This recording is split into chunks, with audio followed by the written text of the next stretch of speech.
નમસ્કાર ગુજરાત સમાચારમાં તમારું સ્વાગત છે। હવામાનની આગાહી ઉપર એક મોટા મિત્રો આંબાલાલ પટેલ દ્વારા સમાચાર આવી ગયા છે।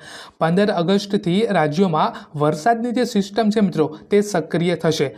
19 થી 22 ઓગસ્ટ દરમિયાન દક્ષિણ અને સૌરાષ્ટ્રમાં આપણને મિત્રો ભારે વરસાદ અને નદીઓમાં પૂર આવી શકે તેવી મિત્રો અવસ્થા થઈ શકે છે, આવું કહેવું આંબાલાલ પટેલનું છે। ત્યાર પછીના મુખ્ય સમાચારની વાત કરીએ તો ખેડૂતો માટે મિત્રો ખુશખબર છે। કેન્દ્ર સરકારે ખેડૂતોને 5 લાખ રૂપિયા સુધીની સસ્તી લોનની જાહેરાત કરી છે, જેમાં કિસાન ક્રેડિટ કાર્ડમાં 3 લાખની લોન જે પહેલાં આપણને મળતી તેને વધારીને 5 લાખ રૂપિયા મિત્રો આ વખતે કરી દેવામાં આવેલી છે। ત્યાર પછીના મહત્વના સમાચારની વાત કરીએ તો ગુજરાતમાં 80,000 ટન ઉરિયા ખાતરનો મિત્રો વધારાનો જથ્થો આ વખતે મળી આવેલો છે।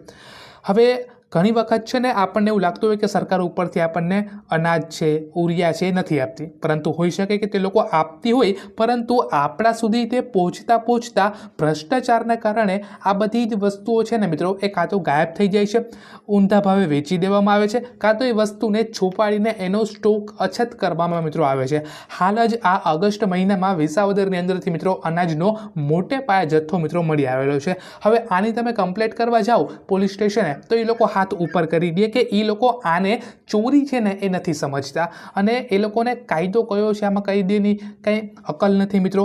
હવે હાલ જ મિત્રો ગોપાલ ઇટાલિયા વિસાવદરમાં કમ્પ્લેટ લખાવા જાય છે અનાજની, પરંતુ પોલીસ દ્વારા એવું કહેવામાં આવે છે મિત્રો કે આ કાયદામાં ન આવે। પછી જે ગોપાલ ઇટાલિયા છે તેણે ફેસબુકની પોસ્ટમાં જે બધા જ કાયદા હોય એ મિત્રો લખ્યા। હવે પોલીસને એવું કહેવું હતું કે કાયદો નથી, તો આ કાયદા બધા ગોપાલ ઇટાલિયાએ આપ્યા એ ઓફિશિયલ હતા, તો એ ક્યાંથી આવ્યા મિત્રો? ઉપરથી તો નથી આવ્યા। તો આવું કાંક ગુજરાતની અંદર મિત્રો ચાલે છે। ત્યાર પછીની મુખ્ય સમાચારની વાત કરીએ તો ખેડૂતોની દેવાદારી મિત્રો ગુજરાતની અંદર વધતી જ જાય છે। ખેડૂતોની વાત કરીએ આપણે તો 70% એવા ખેડૂત હશે ગુજરાતની અંદર જેના ઉપર અત્યારે લોન હશે। હવે બીજા સ્ટેટની આપણે વાત કરીએ ને, જેમ કે તામિલનાડુ, રાજસ્થાન, ઘણા બધા એવા સ્ટેટ છે, ઝારખંડ છે, દિલ્હી છે, આ બધા સ્ટેટમાં મિત્રો લોન માફી થઈ ગઈ છે। તો શું ગુજરાતની અંદર પણ થવી જોઈએ કે ના થવી જોઈએ? કેમ કે એવું નથી કે જો આપણે લોન માફી કરી ના શકીએ, પોસિબલ તો છે, બીજા સ્ટેટની અંદર થતી હોય તો ગુજરાતની અંદર પણ મિત્રો થાય જ, કરવી ના હોય આપણે એવું આપણે કહી શકીએ મિત્રો। બીજી ન્યૂઝની વાત કરીએ તો તહેવારો માટે એસટી બસોની વ્યવસ્થા આ વખતે કરી દેવામાં આવેલી છે। 6,500 વધારાની બસો આપણને ગુજરાતમાં આ વખતે મુકાશે। હવે જોઈએ આપણે કે આ છે આવું થાય છે કે નહીં। ત્યાર પછીના મુખ્ય સમાચારની વાત કરીએ તો સુરતમાં હીરાના ઉદ્યોગમાં મંદી મિત્રો આવી ગઈ છે।